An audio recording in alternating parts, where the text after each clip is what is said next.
It feels like it takes a lot to convince me to buy into a game before release nowadays. That is probably because of me being burnt by games that, while looking incredibly promising in trailers, end up being either disappointments or just straight up bad.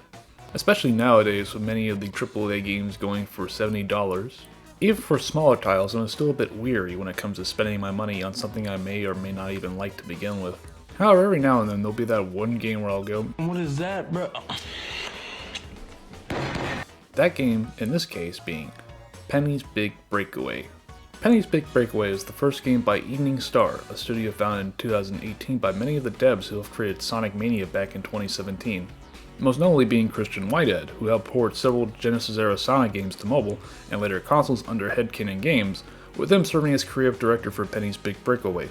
The game was revealed during a Nintendo Direct back in June of last year, and immediately I was hooked on it. Then out of nowhere, it was shadow dropped during another Nintendo Direct that happened back in February of this year, and just like that, I bought day one on the spot. Now, as for the devs' first attempt of a 3D platformer, is it any good? You bet your sweet ass it is. I love my time with Penny's Big Breakaway, even if there's a couple of caveats within it, but I'm jumping ahead a bit there. For now, let's talk Penny's Big Breakaway. One day while on a stroll, Penny notices a flyer that's advertising auditions for the upcoming gala that's being hosted by Emperor Eddie. After skipping the line for said audition, Penny showcased her talents with her trusty yo-yo, and after giving a show to the audience and the Emperor, Penny's yo-yo, who has gained sentience thanks to a cosmic stream that she found in a back alleyway earlier, lunges towards Eddie, ripping off his clothes in the process. The now embarrassed Emperor orders the guards to capture Penny and imprison her for 10,000 years, leaving her as a felon. Now Penny must try to find a way to clear her name. Later, Penny will encounter a couple other figures that get in her way, one being Sheila, one of the auditioners that she skipped in line, and Mr. Q, who attempts to arrest Penny. Mr. Q realizes that the cosmic string that Penny used on her yo-yo used to belong to a former partner of the Emperor, and after defeating him, he asks Penny to search out for the person going by the Taboo Artist. And, oh, thank God he's got a towel on. After a scuffle with the Emperor at the spot, Penny gets sucked down into the cosmic waste. While exploring the cosmic waste, Penny would soon meet Taboo. Taboo explained that Eddie and she used to perform together for many shows in the past, up until eventually they separated as they grew sick of each other's company.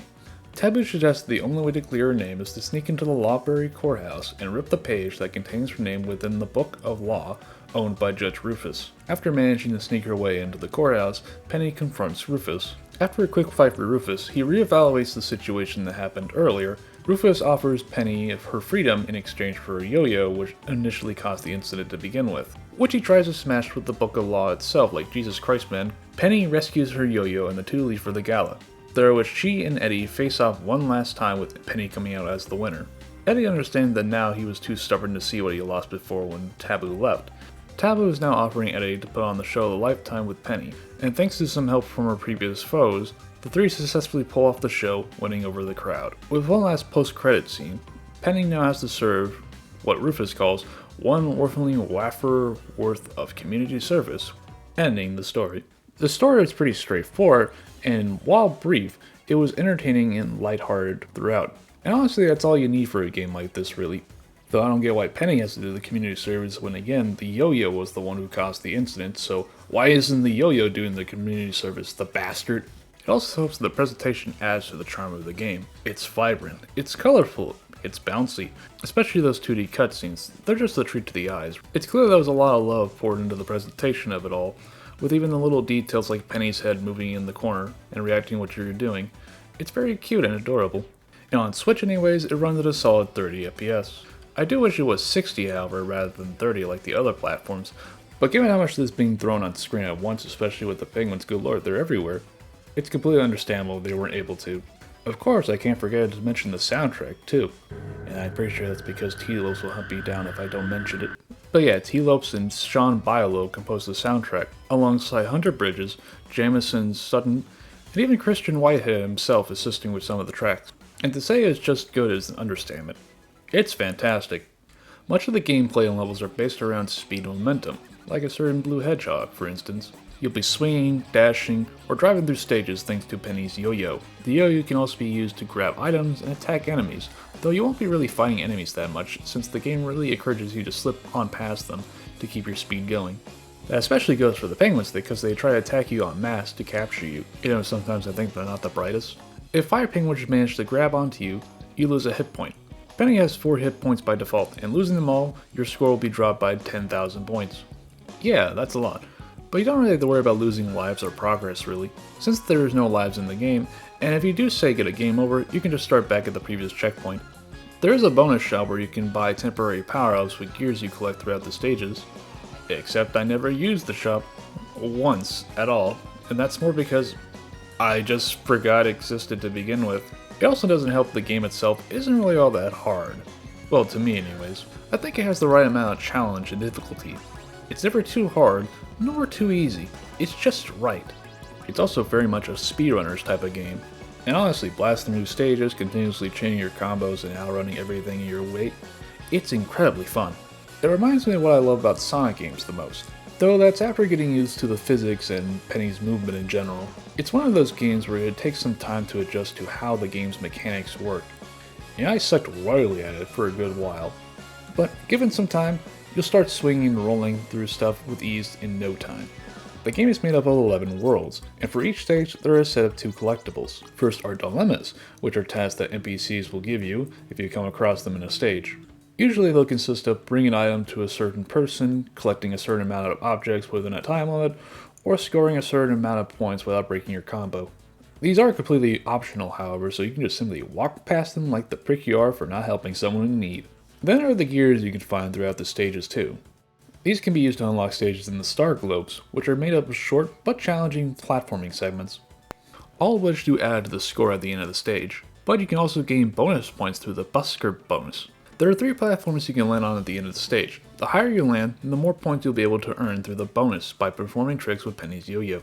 If you do fail the tricks however, the bonus just ends there. The only thing you really get from getting full score in a stage is some art in the scrapbook in the extras menu, which really isn't enough of an incentive for me to go after them.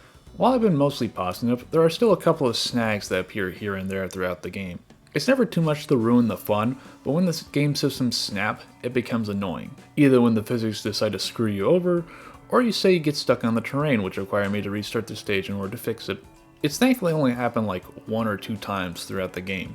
One thing I didn't mention before are the power-ups you can find throughout stages. They're pretty sparse throughout, but can be fun when using your yo-yo as a helicopter or destroying bricks. But it's the pepper that gave me the most shit for one stage in particular. For every other stage that it's in, I didn't really have an issue with it. However, there's a stage in World 2. It's actually World 3, you dumb fuck. This is why you double check your notes. That requires you to use the pepper to go through a certain section or die, but whenever I try to use it, the controls all of a sudden get so heavy, and I tend to spin out occasionally, which also wastes the time you have with it. It straight up sucked here, and I don't know why this one section in particular gave me the most shit.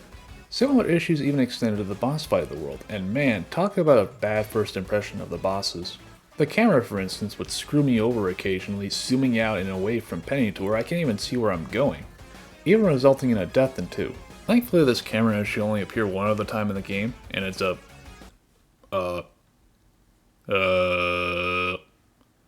Is it gonna go fix itself, or... Oh, there you go.